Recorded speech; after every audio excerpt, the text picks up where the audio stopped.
Aujourd'hui, nous méditons sur la sensibilité spirituelle. La sensibilité spirituelle ici, c'est cette expression de l'Esprit de Dieu qui consiste à ressentir et discerner la nature, l'impact et la force des choses. Autrement dit, c'est cette expression de la présence de Dieu en nous qui nous permet de pouvoir identifier de manière précise, de manière claire, la nature des choses, la force des choses. Ce peut être à travers des circonstances, ce peut être à travers des individus, mais toujours est-il que c'est cet aspect de la présence de Dieu qui nous permet, au-delà du visible, au-delà même comment je vais appeler ça, oui, au-delà du visible, au-delà du matériel, de ressentir l'arrière-fond, l'arrière-plan des choses, des situations ou même des individus. Nous allons prendre quelques cas dans la Bible pour bien illustrer ce dont nous essayons de parler. Nous allons d'abord commencer par David avec l'histoire du pan de vêtement de Saül qu'il va couper. Nous sommes dans 1 Samuel chapitre 24 versets 5 à 8. 1 Samuel 24 5 à 8. Les gens de David lui dirent: voici le jour où l'Éternel te dit, je livre ton ennemi entre tes mains. Traite-le comme bon te semblera. David se leva et coupa doucement le pan du manteau de Saül. Après cela, le cœur lui battit, parce qu'il avait coupé le pan du manteau de Saül. Et il dit à ses gens: que l'Éternel me garde de commettre contre mon Seigneur, loin de l'Éternel, une action telle que de porter ma main sur lui, car il est loin de l'Éternel. Par ces paroles, David arrêta ses gens et les empêcha de se jeter sur Saül. Puis Saül se leva pour sortir de la caverne et continua son chemin. 1 Samuel chapitre 24, verset 58. Donc ici, n'oublions pas que David a été oint. Et jusque-là, on pourrait, dans notre contexte aujourd'hui, se dire que David avait la latitude de pouvoir faire un certain nombre de choses. Mais non, David l'humain, comme ceux qui étaient avec lui, pouvait voir en cette circonstance une opportunité que Dieu lui donne de pouvoir enfin entrer en possession de ce qui lui revenait de droit, à savoir la royauté. Mais, justement, cette particule, cette onction qu'il a reçue, cette expression de la présence de Dieu ne le lui permet pas. Donc il coupe quand même, ça c'est David l'humain, sous l'impulsion de sa nature, il coupe, mais maintenant il est rattrapé par cette sensibilité spirituelle, cette portion de l'Esprit de Dieu qui est en lui, qui l'alerte sur la gravité de ce qu'il vient de poser. C'est sûr que ceux qui étaient avec lui pouvaient trouver peut-être que David était excessif dans son jugement, mais David se ressaisit. La Bible dit, après cela le cœur lui battit. Il y a eu comme cette alerte, tu viens de faire quelque chose de grave. C'est pour ça qu'on dit généralement que il est difficile de comprendre comment est-ce que une personne habitée par l'Esprit de Dieu, ou qui dit être habitée par l'Esprit de Dieu, peut se plaire dans le mal, dans l'injustice. C'est-à-dire que vous faites du tort à quelqu'un, vous offensez quelqu'un, parfois même de manière évidente. C'est-à-dire qu'on n'a même pas besoin de faire appel à l'Esprit de Dieu, rien qu'avec les yeux, rien qu'avec le bon sens. On sait qu'on a fait quelque chose de mauvais, mais qu'on réussisse à rester calme. Et si nous avons quelqu'un qui pose un acte qui apparemment peut être légitime, mais il est repris, pourquoi? Parce que le fond de cet acte, à un moment, qu'est-ce qu'il faut comprendre de l'attitude de David? David sait qu'il est oint, que Saül est déchu, mais David se dit, ce n'est pas à lui de mettre un terme à une onction que Dieu a donnée, parce que c'est Dieu qui a oint Saül, donc c'est à Dieu de destituer Saül et d'arracher la royauté des mains de Saül et de la donner à David. Donc David peut ressentir dans son esprit qu'il vient de faire quelque chose de très grave et c'est par cela qu'il va se rattraper. Ça c'est le premier cas de figure qui consiste ici pour nous à pouvoir ressentir la gravité des actes que nous posons. Ils peuvent paraître anodins, on peut trouver que c'est banal, mais parce qu'il y a l'Esprit de Dieu en nous qui nous permet de ressentir derrière cette salutation légère que nous avons adressée à un bien-aimé, il y a eu un impact négatif dans son esprit, un impact négatif dans son cœur, et cela peut nous amener justement à nous ressaisir. Ça, c'est l'expression de l'Esprit de Dieu en nous qui nous permet d'aller au-delà du visible, au-delà de l'apparent, qui nous permet d'aller au fond, de peser le fond et la nature des choses. Ça, c'est le cas de David. Nous allons évoluer avec le cas de Daniel. Nous sommes dans Daniel chapitre 1, verset 8. Daniel 1, 8.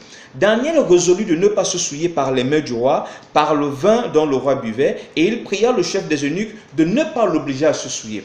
Dans ce deuxième cas de figure, la sensibilité spirituelle fait appel, n'est-ce pas, à cette attitude qui consiste à ressentir la nocivité des choses. Tout le monde peut chercher à vous convaincre de la nécessité de prendre du vin. Mais il y a effectivement en vous, c'est-à-dire au-delà du raisonnement humain, au-delà des discussions théologiques, il y a en vous cette expression de l'Esprit de Dieu qui vous alerte de l'incompatibilité de l'alcool avec votre corps, Pas parce que votre intellect ne comprend pas. Non, tout le monde peut dire que le vin est utile. On pourra épiloguer là-dessus du matin jusqu'au soir. Mais juste qu'il y a en vous ce dépôt de Dieu qui vous alerte sur la nocivité. Tout le monde peut le faire, mais vous non. Ici, c'est l'Esprit de Dieu qui s'exprime, qui se braque. Parce qu'effectivement, il a cette capacité-là, se braquer contre les choses qui peuvent étouffer son expression, qui peuvent contrarier le règne de Dieu, qui peuvent contraster avec la sainteté et la nature de Dieu que nous sommes censés refléter et développer en nous. C'est donc le cas de David, de Daniel autant pour moi. Daniel refuse. Il aurait pu se laisser adoucir par les circonstances. Il est en esclavage. Mais n'empêche que quelque part, il a quand même le souvenir de cette loi mosaïque concernant les aliments souillés. Mais au-delà de ça, Daniel ressent au plus profond de lui qu'il est dans un contexte où ce qu'il porte en lui, à savoir la présence de Dieu, le dépôt de Dieu, est incompatible avec ces mets délicieux, ces mets important qu'on est en train de lui offrir. Donc, il fait ce choix. Ça, c'est une deuxième particularité ou alors une deuxième manifestation de cette sensibilité spirituelle qui nous permet de ressentir la nocivité des choses, la nocivité des fréquentations, la nocivité de certains projets, la nocivité de certaines entreprises, parce que l'Esprit de Dieu en nous, qui connaît le fond des choses, nous alerte de ce que ces choses-là portent en elles quelque chose de dangereux, quelque chose de contraire, quelque chose qui s'oppose à Dieu. Notre troisième cas de figure ici, c'est la femme à la perte de sang. Nous sommes dans Marc chapitre 5, verset 25 à 30. Marc chapitre 5, verset 25 à 30. Or, il y avait une femme atteinte d'une perte de sang depuis 12 ans. Elle avait beaucoup souffert entre les mains de plusieurs médecins. Elle avait dépensé tout ce qu'elle possédait et elle n'avait éprouvé aucun soulagement, mais était allée plutôt en empirant. Ayant entendu parler de Jésus, elle vint dans la foule par derrière et toucha son vêtement. Car elle disait, si je puis seulement toucher ses vêtements, je serai guérie. Au même instant, la perte de sang s'arrêta et elle sentit dans son corps qu'elle était guérie de son mal. Jésus connut aussitôt en lui-même qu'une force était sortie de lui et, se retournant au milieu de la foule, il dit, qui a touché mes vêtements?